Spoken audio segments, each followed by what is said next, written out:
¿Qué tal? Me presento, mi nombre es Israel Salazar Martínez. Estoy muy contento de compartir con ustedes este material por parte de la asignatura de Teorías del Aprendizaje y nos va a permitir enriquecer nuestros saberes y precisar algunas concepciones alrededor de este concepto de aprendizaje.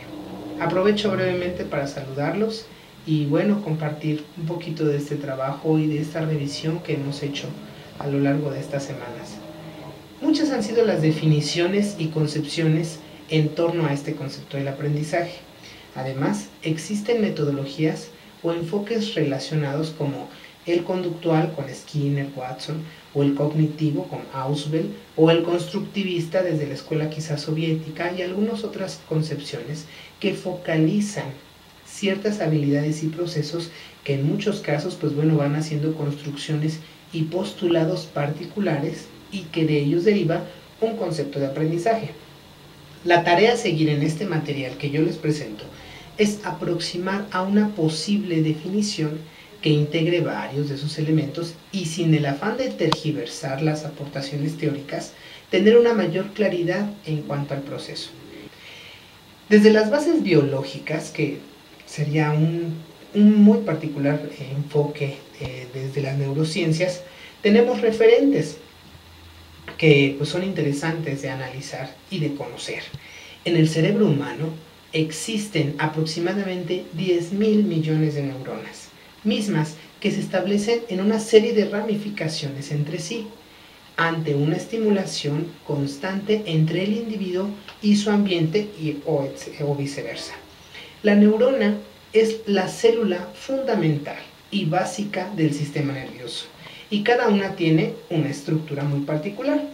El soma, o un cuerpo celular, que se refiere al cuerpo de la célula, un núcleo que contiene información que dirige la neurona en su función general, un citoplasma, donde se encuentran estructuras que son importantes para ese funcionamiento de la neurona, y las dendritas, que son prolongaciones cortas que se originan en el soma y cuya función es recibir impulsos de otras neuronas y enviarlas a las demás neuronas.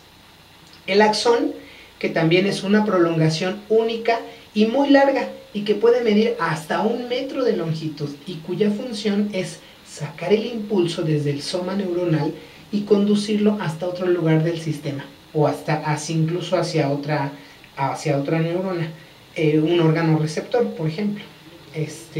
El axón de una neurona está rodeado de una vaina, de una vaina o de un líquido llamado mielina.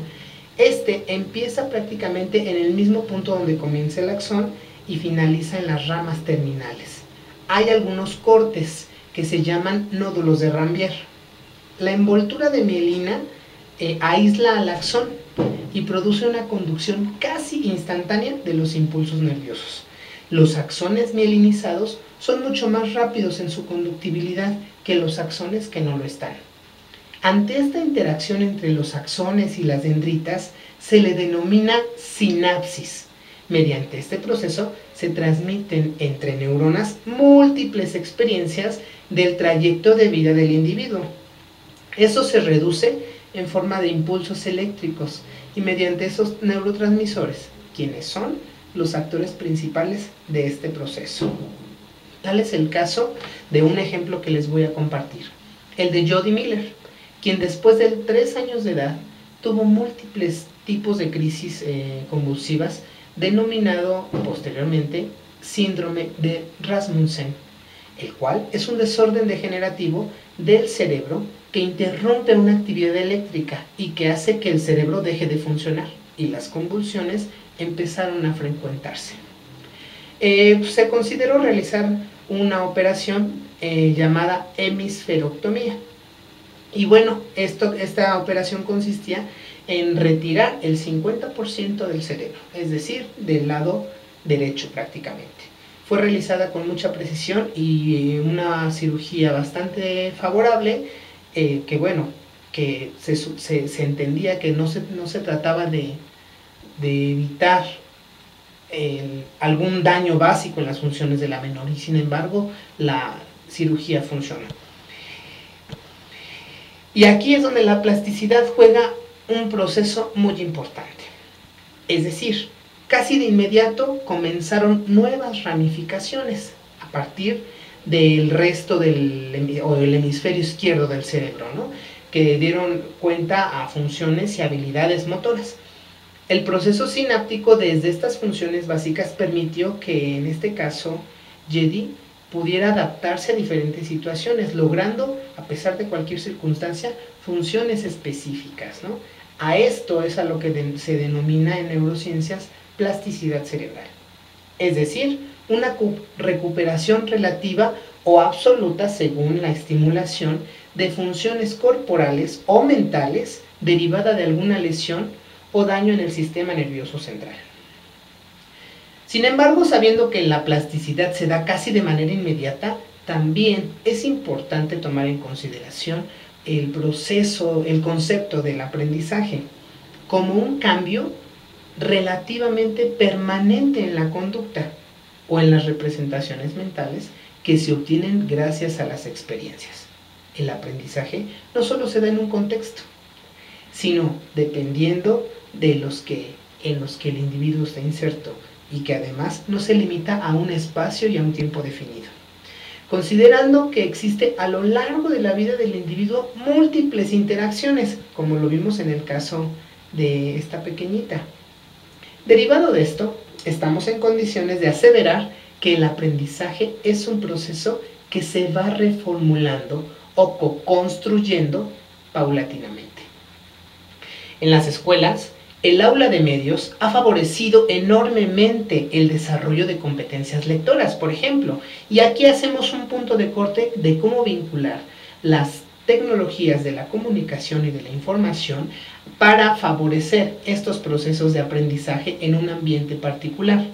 Es decir, desarrollar competencias lectoras de comunicación, de trabajo colaborativo y de solución de problemas. Ejemplo de ello son los materiales como enciclomedia, las tabletas, con aplicaciones, por ejemplo, muy particulares para pensamiento matemático o para cuestiones de geometría como el GeoGebra. Un ejemplo en particular en España es la organización Terea, quienes desarrollaron, con el apoyo también de las TICs, un planteamiento interesante: la utilización de una realidad virtual o los juegos en grupo con pantallas táctiles favorecieron mucho la motivación de personas con daño cerebral. Para concluir, pues bueno, me gustaría despedirme con una frase de Luis Ruiz que nos invita mucho a la reflexión de que una persona que aprende implica ser y apropiarse de lo nuevo sin dejar de ser. Además, que para aprender se necesita de una intención, dedicación, perseverancia y disciplina.